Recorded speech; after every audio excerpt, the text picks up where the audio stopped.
really want that. I really want that. Good thing that I get what I want. I really want that. Brother, what is up? What is up? I really Before I forget, what is up, brother? Light, most high. Welcome back to my channel. High Velocity. My name is Ever. Thanks for tuning in again, brother. Thanks for tuning in again. Appreciate it. Listen, remember I showed you guys Nitro Pimp's package that he sent me? Well, let me put it on. What's that? What's that? That's what I think it is. On because this is the Schumacher Menace 21 he sent me. So check it out how it was before. Yeah, I really want that. I really want that. I really want that. Good thing that I get what I want. I really want that. I really want that. I really want that. Good thing that I get what I want. I stay ballin' in my card, stay all and get your face out of my frame. Everyone's stopping when they see me copping, they just can't do it the same. What's that? First things first, I got to locate my hands, my fingers the right way on this camera. That way I can have a video recorded that doesn't seem like I'm trying to do the next movie of Cloverfield. You know what I mean? All this shaky. Oh man, I miss shaky. Okay, make sure I don't have my finger on the microphone. Alright. I gotta start practicing to how to hold this camera because look, the mount for this Insta360 Go 3S is about $100 just for a piece like that to hold it with your hands. And I can clearly use my fingers to hold it. Anywho, check it out. So, you saw Nitro Pimp's package. You saw how this Menace came in. And there's an extensive amount of things that I did to it. And I will go over it because this video is about that. Because I am putting this up for sale. Up for grabs. You know what I'm saying? And up for sale so you can put the sale just like on the sailboat. And it can go its direction to the new owner, right? That's where that word came from. Sail and sail mean the same thing. In the water, water means money. So anywho, there's a lot of things that I went and I took the time to do. Like replace the engine, put all good screws because most of the screws were, rusted. And don't get me wrong, don't think that I'm trying to say anything bad about Nitro Pimp. He did great for me sending me this thing because I just had all the parts that are available for it, and they might not be available because I bought them. I try to buy them all, just like Pokemon. I try to catch them all. So I did my best. And what I mean by doing extensive things was like like restoring the shocks, rebuilding them from the O-ring out. And I did record it, but I only recorded it for like Facebook and stuff like that because I don't upload videos in a phone. You know what I mean? What is it? 1:1? No, 1:9. I can't remember the aspect ratio, but it's like your phone. Like if you're holding it up like this, not like this, not in a wide angle, but in a regular angle. So anywho, that being said, I will have the video for the new seller just to show what I did to it, on the groups on Facebook. Not on here on YouTube. I was thinking about doing that, but no. Check it out. I redid the shocks completely. I made sure all the O-rings were good. I put bump stops on them. I redid all the diffs. Also completely disassembled and checked out. Re-greased. Made sure that I didn't have any ball bearings that were rusted because a lot of things were rusted on this thing. Well, you can't probably see, but there's a lot of parts that I can't get to, like the inside of the grub screws right here that I do not have replacements for, but I did my best to clean them out and clean the outside of it. The outside part was good. There's still a few little rust screws that I forgot, but I will clean that out with my little handy mandy right here. And just wanted to show you it thoroughly. Like the fuel tank, I do have a brand new one, but they're expensive, and I don't want to be, I don't want to price this Schumacher Menace too expensive, because I want it to be reachable, you know, to anybody. But anywho, like I said, a lot of things also, like the engine. I did put a great engine in here, a good engine. I mean, it is a great engine either way, but a good looking cylinder head and a good looking crankcase in the inside. So I don't have the screws on here, and I'll show you how this thing looks so clean. Like, check that out. Look at that. I could see my face on it. Man, I'm just kidding. I'm exaggerating, but it is freaking, look, I did not clean the engine. I had this engine like this, and it is an ABN engine, and I do also have an ABC engine available for it. If you like it, I can throw it in for a little bit extra, not for a full price of a used engine. But also, you can see that the inside of the crank is also shiny and clean. It's not rusted whatsoever. The bearings too. The whole engine is the whole engine was practically almost unused, and just wanted to show you that. That way you can buy with more confidence. You know what I mean? So you can be more intrigued and interested on getting this one. I mean, I did my best to make it look as clean as possible. And if you remember how, I mean, if you saw how this thing came in, I did replace a lot of things brand new, like the rear arms. Not the front ones. The front ones were still good. I did replace or grab spare knuckles because one of them was blown. Didn't even have it on there. The hubs, the hub carriers are also replaced. Also, everything, completely everything from the pillow ball ends, from these parts. Man, I keep forgetting what these are called. But these parts, all of them on each end, were checked and were cleaned out or were replaced because they were just too loose. They don't really grab on. Like, the way you know are good as heck is when you don't pop them back in easily. Like, it kind of hurts your finger to pop them back in. And a lot of times you got to use pliers to squeeze them together. That way they pop in. You know what I'm saying? Because if they're too easy to pop in, it's going to be easy to pop out, brother. So keep aware of that. Also, nothing is stripped from the servo horns. I did align everything at 90-degree angles, the way it's supposed to, the way it's meant to, for equal length turnability. You know, that way you can turn to the right as much as you can turn to the left. You know what I'm saying? Like your endpoints.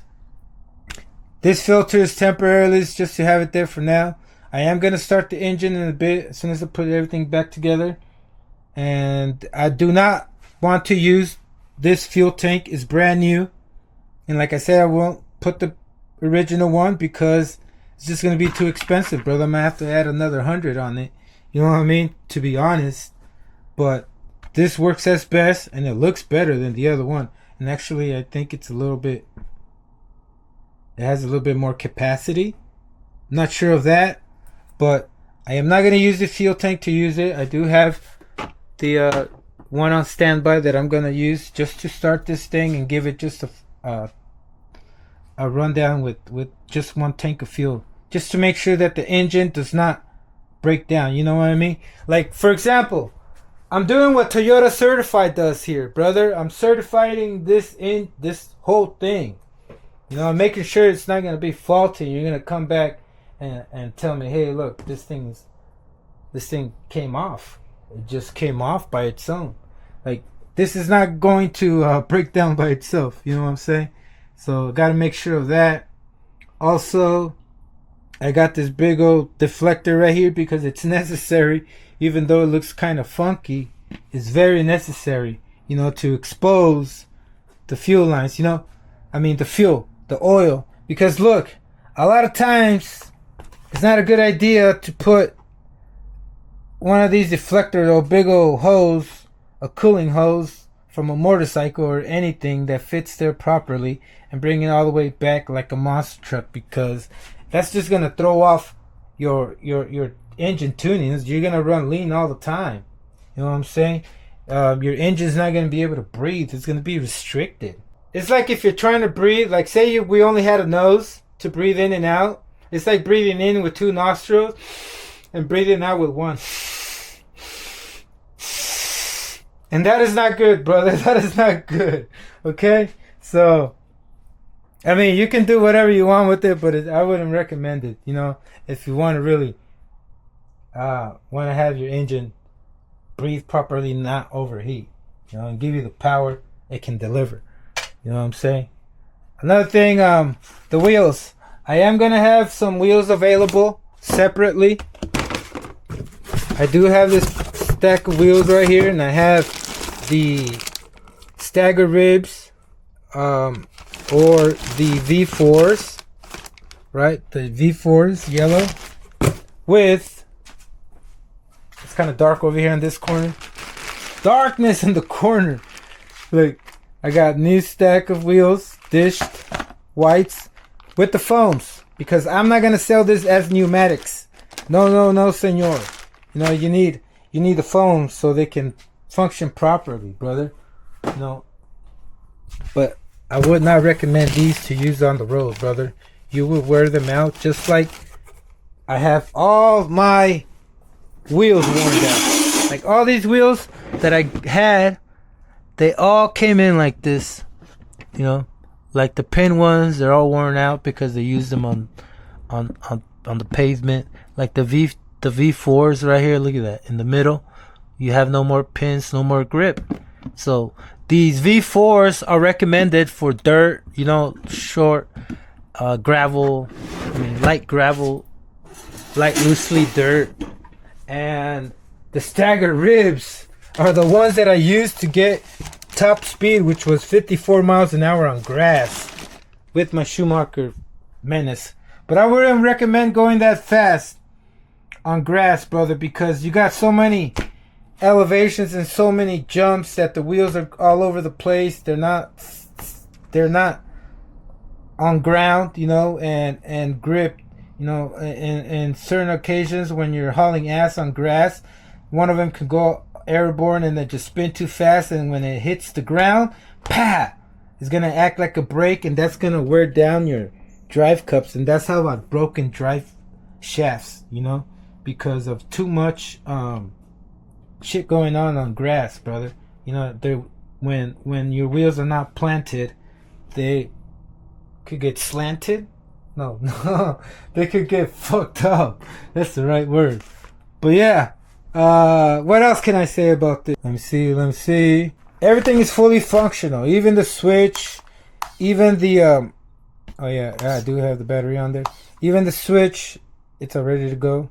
It's ready for me to start it. Okay, even the switch and the terminals are not rusted. Nothing is rusted, and nothing is gonna break down, brother. There are a few scratches here and there, and that's because I do not have. You cannot find these brand new unless you buy the whole set. And you know what I mean? I was trying to keep this budget friendly, brother. You know what I'm saying? Don't want anybody to pull out a loan just to get this right, you know, or sell their RC cars just to get this right. I want this to be an easy addition.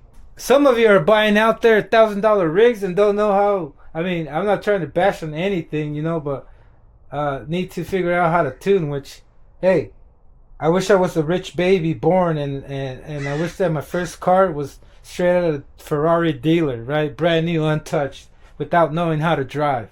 You know, there's nothing wrong with that. That is pretty extraordinary. But for people like me, we go to used car lots, right? Used certified, Toyota certified, brother, only. You know what I'm saying? Yeah, brother, this is, look at my face, brother. This is certified by me, brother. If there's nothing gonna go wrong unless you hit this into a curve, and I mean a wall, because those curves are not curves, they're walls for these cars, scale wise, right? Also, the wheels, these wheels have gone 70 miles an hour. So you should have 70 mile an hour capable wheels right here. They can reach probably a little bit more before they explode. I mean, look, these have been heavily used by even the previous owner, not me. And these Venoms, that's what I call proper material. It's like 100% rubber, brother. Like, no joke. This thing is not freaking fused with plastic. Like the original Big 6 wheels, look, they're just like the Super Nitro RS4 compound. It's like 50-50. Just like the damn clothes they sell us, 50% polyester and 50% cotton, which is bad, brother. But there's nothing. Do they really have 100% cotton clothes nowadays? Shit. I wonder why they changed the way they used to sell clothes. I don't want to get into it, brother. I don't want to get into it. But listen, it's about this. Fuel lines are brand new. Like I said, I'm going to remove the fuel lines and everything because I don't want any gum from the oil. Because the gum we chew does come from oil. That's what it's made out of. You know, crude oil. But refined. Anyway, see, I told myself I wasn't going to get into it. But look. What else? Oh yeah, the carburetor. I gotta show you the carburetor. Oh, I gotta show you the mechanism, how the movements, brother. I gotta show you this thing alive. So you got I got my endpoint set up. I could use a 5% more on that throttle, but everything's good. Look, super grippy wheels. The servo is a Airtronics 94-102, and it's the one that came on all Schumachers, I believe. Maybe just the Menaces, because the Menace needs a little bit more power on those wheels, because you got bigger wheels. You don't have the 110 scale on-road wheels, right? The 3-speed is in great condition. I've checked it, checked the teeth. The clutch bell has a great clutch shoe, and I will add an extra clutch shoe set on this, a brand new one, new in pack, because it's the only way to go, brother. The glow plug, I cannot guarantee you a brand new glow plug because, well, this one is good. I already checked it, but I don't have the access to get more glow plugs like I did before, because I did go and buy all the Axial 12 packs before when they were available on eBay. I bought like 5 of those packs, but they're all gone. You know, they don't sell $5.99 glow plugs nowadays. They're expensive. They're really expensive, and they don't last long. And they can last really short if you run it too rich or too lean.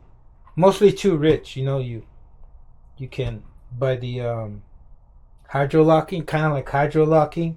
You know, if it's too much pressure inside, too much compression with oil pushed up into the glow plug, it can smash the filament. You know, you can call it the coil. Yeah, the coil. What else? The bottom of it looks great. Used, but it looks great. Oh, I forgot to tighten out that screw. Hey. Chill. I can see it, and I'm not gonna forget, brother. Greatness.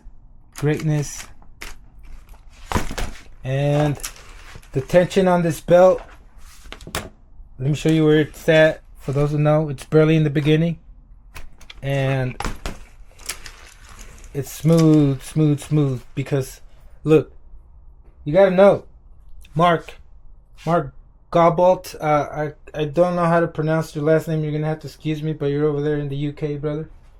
You know what I'm saying? Mark from UK. Are you from England or Ireland? I'm not sure, brother. Oh man, but man, I gotta figure it out. I gotta talk to you ASAP. Listen, your belt, if it's used up already and it's loose, if you don't have that tension all the way up, because it gets to a point where the best setting for a really used loose belt, it's just all the way up, you know, which it would need more, but it's all the way up, because if you have it loose when it's already used, it's not going to roll as easy. You might think the loose, oh, whoa, We almost lost this. Oh, I forgot about not having this tightened up. Ay. Anywho, I think that snap was enough. So anywho, like I was saying, if it's too loose and your tensioner is loose too, it's gonna cause more friction. You know, inside it's gonna be loose and it's gonna interfere because there's so much clearance for the bottom rotating side of the belt and the top rotating side of the belt. When they rotate, when they travel, they can interfere with each other and just tap, you know, and it's gonna make it a lot. It's gonna cost more. What is that word? More resistant to move forward, right? And that's what I mean. You give it a little push, and you see, because it's a big drive belt. If it was really loose, it would not go like, it'd probably go like that much, right? You can feel it. But anywho, let's get this thing started. All right, let me get everything prepped up.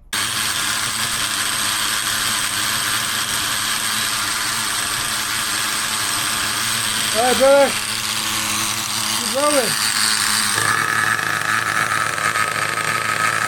You hear those pops? I can count them. They're full-grown pops. That's what I mean when you have it tuned properly. You can hear the fully grown pops, not premature pops. Oh, bro. Alright, let's put this on before I suffocate. Now you know what it sounds like. It's not tuned in yet. I'm still gonna let it run for a full tank. Man, that T-Max tank is pretty. It's like half a pint. Holy crap. Anywho, it's an ABN sleeve and piston, and best recommended to use the highest oil content. This Sidewinder fuel, it's pretty oily. I have to put this thing on, and with that thing on, I'm not going to be able to tune it right. But anyway, I'm just going to tune it at 20%, and not after I run it for a minute, because I want this thing to be truly ready to run. But anywho, I'm still thinking about that screw down there. I think I forgot. I'm going to do that right now. Let me get that screw for you, brother.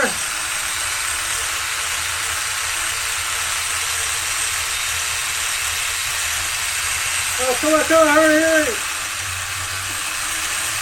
Without shutting it down. Oh! Alright, brother. Whoa. Here we go. Shut it. Quiet. I meant to say quiet, not shut it. Alright, brother. I'm going to have the price in the description.